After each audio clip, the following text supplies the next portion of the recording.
Tem algumas coisas no futebol que a gente até consegue antecipar, analisando, entendendo, estudando, mas se tem um detalhe, se tem uma coisa que faz o futebol ser o futebol e que atrai tanto a gente, né, diverte tanto a gente, é a sua imprevisibilidade. Por que eu tô falando isso? Porque quando eu estava assistindo o jogo, por volta de uns 30 minutos, um dos sites, desses sites assim que mostram o placar, né, conforme o jogo se desenrola, mandou uma notificação declarando o fim do jogo, falando que o Goiás havia vencido a Ferroviária por 1 a 0. Era 30 minutos. Claro, foi um erro do site. Logo depois eu recebi uma outra notificação com o detalhamento do jogo, que o Goiás havia vencido e tal. E eu comentei no grupo de membros do canal, o Gader Futebol Clube, que inclusive você pode fazer parte se quiser, fica aí até o final do vídeo que eu explico. Eu comentei lá no grupo que o site estava se antecipando, deveria estar em outro país, né, tava zicando o time.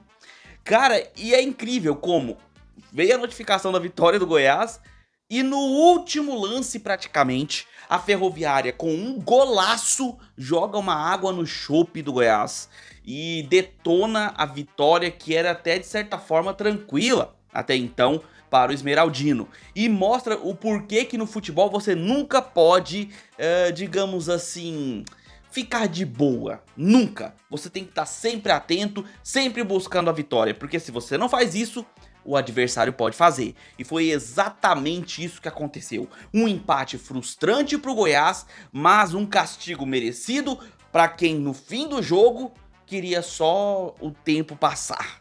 Vou explicar tudo o que aconteceu nesse jogo, vou falar o motivo desse empate, explicar o que rolou lá em Araraquara. Tudo isso depois da vinheta.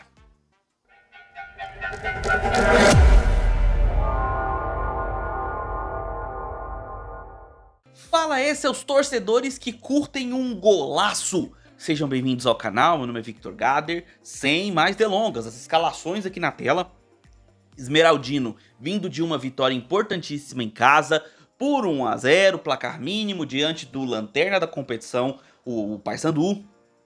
Viajou para Araraquara para enfrentar a Ferroviária, trazendo novidades à sua escalação. Novidades que ficaram de fora por suspensão. No caso, o Wellington Rato e o Anselmo Ramon. Esses dois voltando para a titularidade. E olha que eu critiquei bastante, digamos, essa opção de trazer de volta o Rato, visto que eu até gostei do Goiás sem o Wellington Rato no jogo passado. Mas ele iniciou o jogo junto com o Anselmo Ramon, trazendo um time com uma dobra de laterais. O Moraes fazendo ali o lado esquerdo junto com o Lovati. E não, dessa vez o Moraes não estava como ponta, digamos que funcionalmente. Na escalação talvez até fosse, mas durante o jogo vocês vão entender.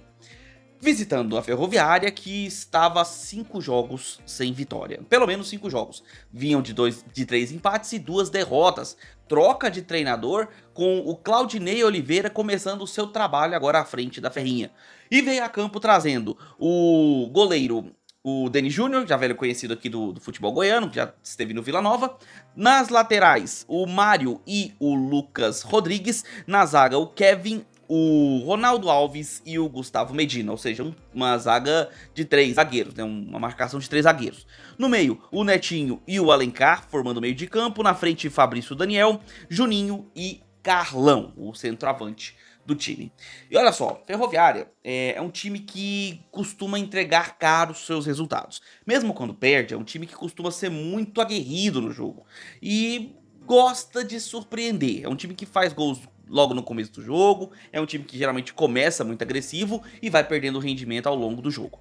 Só que nessa partida, ela sofreu do seu próprio remédio. O Goiás começou o jogo indo pra frente, já tendo uma chance ali com o Anselmo Ramon, mas aí numa bola parada do lado direito da defesa aliás, do lado direito do ataque da Ferroviária, houve um cruzamento, a bola é retirada, rebatida e sobra para o ataque do Goiás. Se não me engano, até o Brian que faz esse desarme ali na frente. Na sequência, o Wellington Rato recebe a bola e ele dá um passe, que é aquele passe estilo Wellington Rato da época de Atlético Goianiense, da melhor época dele no São Paulo. Um passe de trivela para o próprio Brian, que aparecia na frente para receber. Ele domina, tira os zagueiros e finaliza no canto direito do Denis Júnior. Um golaço com 4 minutos 1 a 0 para o Goiás. Não poderia haver começo melhor para o Esmeraldino, um começo avassalador, fazendo um gol e sendo uma jogada bonita, uma jogada bem feita. Goiás 1 a 0. E olha, depois desse gol, o Goiás começou a se postar com a mesma perspicácia de buscar o ataque, principalmente o contra-ataque, e usando bastante o Wellington Rato, que ó, a suspensão fez muito bem pro Wellington Rato. Meu Deus, eu não sei o que aconteceu com ele nesse período que ele ficou suspenso, mas nesse jogo, caindo pela ponta direita, não como um ponta, porque o ponta era o Brian, mas jogando pelo lado direito e fazendo a divisão dessa função de armação junto com o Rafael Gava e com o próprio Brian, além de ter o apoio do William Lepo pelo lado direito, cara, o Wellington Rato tava jogando fino da bola. No meio de campo ele voltava para ajudar na marcação, às vezes até desmarcava. Os passes muito bem feitos, a presença de área ali aparecendo na entrada da área, fazendo a tabela, muito bem. Faltou ao Goiás a finalização, o time não chegava para chutar a gol, não conseguia finalizar, mas estava bem no jogo, pelo menos nos primeiros 30 minutos do primeiro tempo. Só que aí, a Ferroviária, entendendo um pouco mais a situação, vendo que o Goiás estava marcando a saída de bola e buscando bastante os chutões, o que não era uma boa opção, com o passar do primeiro tempo, ela começou a tocar um pouco mais a bola, ter um pouco mais a confiança. E nisso ela até criou uma chance perigosíssima, uma finalização do lado esquerdo, se não me engano foi o Juninho quem finalizou, num cruzamento onde pegou as costas do William Lepo, uma bola cruzada perigosa, e teve algumas tentativas de cruzamento, algum trabalho ofensivo usando muito a parede feita pelo Carlão e a aproximação do Netinho pelo meio de campo. Era um time mais dinâmico que terminou o primeiro tempo com uma confiança melhorada, tava jogando melhor e se aproveitou até de um pouco do Goiás ter recuado um pouco suas linhas, mas mais do que a gente gostaria, mas estava bem organizado defensivamente mesmo assim. O segundo tempo veio, a Ferroviária fez algumas mudanças, não de saída nenhum dos dois, mas durante o segundo tempo houveram algumas mudanças, e o Goiás, no começo do segundo tempo, ele já poderia ter aberto o placar novamente e feito 2 a 0. O Rafael Gava recebeu uma bola tão livre, tão à vontade, do lado esquerdo, após um cruzamento nas costas do lateral, que olha, eu achei inacreditável a defesa do Deni Júnior. Ele finaliza de perna direita, o Deni Júnior faz uma defesa com o braço esquerdo, mas uma defesa, sim, cara, inacreditável, uma defesa belíssima no primeiro lance onde o Goiás poderia ter ampliado o placar. Depois disso, o Goiás continuou, ainda nos primeiros minutos, mais equilibrado, porque a Ferroviária voltou bem no segundo tempo, voltou mais agressiva, acreditando mais na busca pelo resultado, mas o Goiás até que estava bem. Porém, no decorrer das substituições, conforme o Goiás foi mexendo e tirando algumas peças, algumas que estavam já desgastadas, outras por opção tática para deixar o time mais defensivo, o Goiás começou a entregar a bola demais à Ferroviária. Tudo bem que por um bom tempo a Ferroviária não soube o que fazer com a bola. Era chutão, inversão de bola e cruzamento para consagrar o Tadeu. E o jogo se arrastou o segundo tempo quase todo nessa dinâmica. O Goiás sem saída de bola, tinha perdido a sua capacidade de organizar o time. O Wellington Rato começou a sentir o desgaste físico, o time começou a mudar muito com as substituições e perdeu a força ofensiva. E acabou recuando suas linhas demais.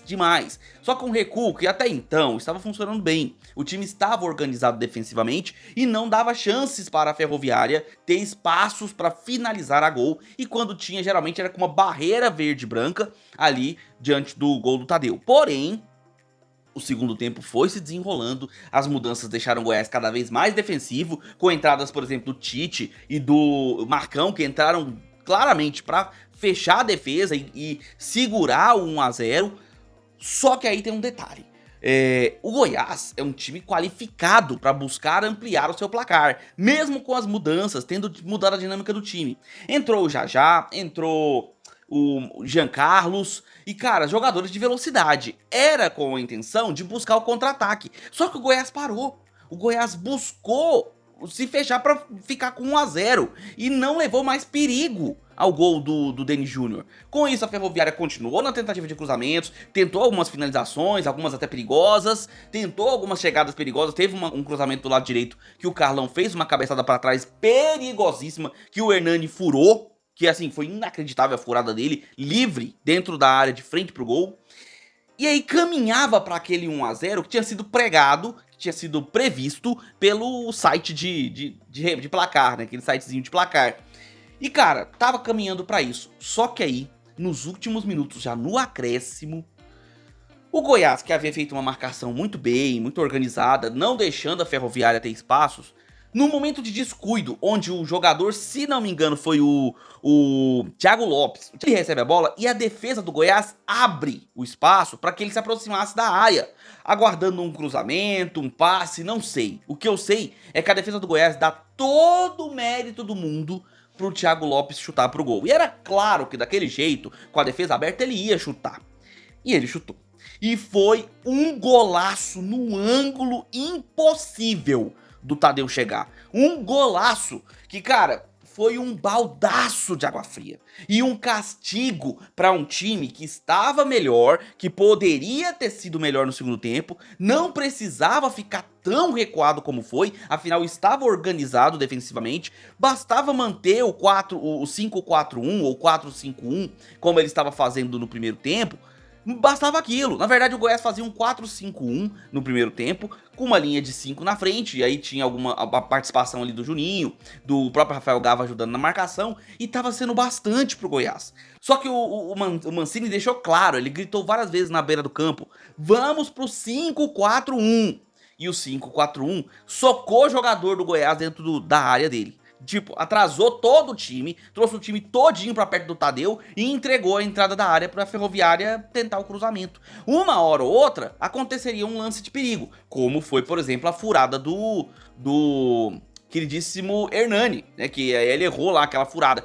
Porém, o chute foi efetivo. E aí, cumpriu aquilo que já se espera quando um adversário fica pressionando no campo ofensivo, fica cruzando bola na área, uma hora ou outra acontece algum acidente. E nesse caso não houve acidente, houve muito mérito, uma felicidade incrível do Thiago Lopes numa finalização sensacional que empatou para a Ferroviária e encerrou o placar aí, contradizendo o site de placares lá que tinha dado 1 a 0, e ficou o empate em 1 a 1. Um empate que não é bom para a Ferroviária exatamente, porque é um jogo dentro de casa, chega ao 6º jogo sem vitórias, mantém-se numa posição desconfortável ali embaixo, mas é contra o líder da competição, então conseguiu um empate contra o líder, não chega a ser de todo ruim. Agora, pro Goiás é um empate frustrante demais, porque o Goiás tinha tudo pra vencer. Teve o domínio do jogo, teve o controle tático, teve uma defesa bem postada, teve um golaço logo no começo pra poder dar tranquilidade pro time, pra ele buscar um segundo gol, teve até a chance desse segundo gol e deixou escapar a vitória por um descuido no finalzinho do jogo. Houve, obviamente, o mérito do Thiago Lopes, jamais tiraremos esse mérito dele, porque foi um golaço, um lance muito bonito e plástico, mas, cara, deixar a entrada da área pro cara chutar no último lance praticamente, aí é meio bobeira, né, cara? Aí é dar bobeira demais. E essa bobeira custou caro, custou 2 pontos. O Goiás fica a apenas 2 pontos de distância do Coritiba, que nessa rodada, se vencer, pode ultrapassá-lo novamente e reassumir a liderança. Nada que tire o mérito do bom futebol apresentado pelo Goiás, principalmente no primeiro tempo. E do lado da Ferroviária, o Carlão foi participativo, fez tudo o que podia, o próprio Juninho participou demais, uns jogadores se entregando, mas o Thiago Lopes foi aquele que salvou. Claro que o Carlão fez também uma boa partida e, na minha opinião, é um dos melhores atacantes da Série B. É um jogador para se ficar de olho para a próxima temporada. Mas e aí? O que você achou desse empate, você torcedor da Ferrinha? Cara, mesmo tendo sido um empate contra o líder, e aí, o que você achou? Acha que foi um resultado bom, mesmo sendo em casa, mesmo mantendo, né, uma cisma aí de 6 jogos sem vitórias? O que você achou desse resultado? Coloca aí nos comentários. E você, torcedor esmeraldino, cara, um empate fora de casa, tudo bem, empate fora de casa é um ponto, é um resultado ok, mas dadas as circunstâncias do jogo, o que você achou? Viu algo positivo com o time? Achou frustrante o empate, mas consegue ver o copo meio cheio? O que você achou desse resultado? Eu quero a sua opinião também, coloca aí nos comentários. A análise do jogo continua com seu comentário aqui embaixo, beleza? E já vai deixando seu like, se inscreve no canal e marca o sininho para receber notificações sempre que sair um vídeo novo aqui no canal. E eu peço que você compartilhe esse vídeo com seus amigos, para que outros torcedores recebam essa análise assim como você.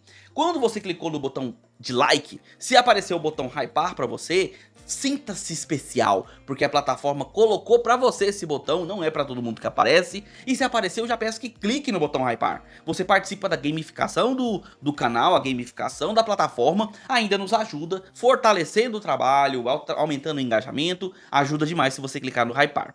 E se você quiser participar do grupo de membros, como eu falei no começo do vídeo, é só se tornar membro do Gather Futebol Clube, assine o canal, se torne membro, é a partir de apenas R$ 1,99, você entra no grupo de membros do WhatsApp, onde você tem conteúdos exclusivos, conteúdos antecipados, tabela de jogos e esportes, para você saber aonde assistir seu time ou seu esporte preferido, e também o horário e o local que vai passar. Você também tem por lá notícias 24 horas por dia, informações precisas, membros especializados em futebol para conversar com você, comentaristas do YouTube, incluindo eu, e muito mais. Tudo isso a partir de apenas R$ 1,99. Beleza, vou ficando por aqui, nós nos vemos nos próximos vídeos, um abraço de torcedor pra todos vocês.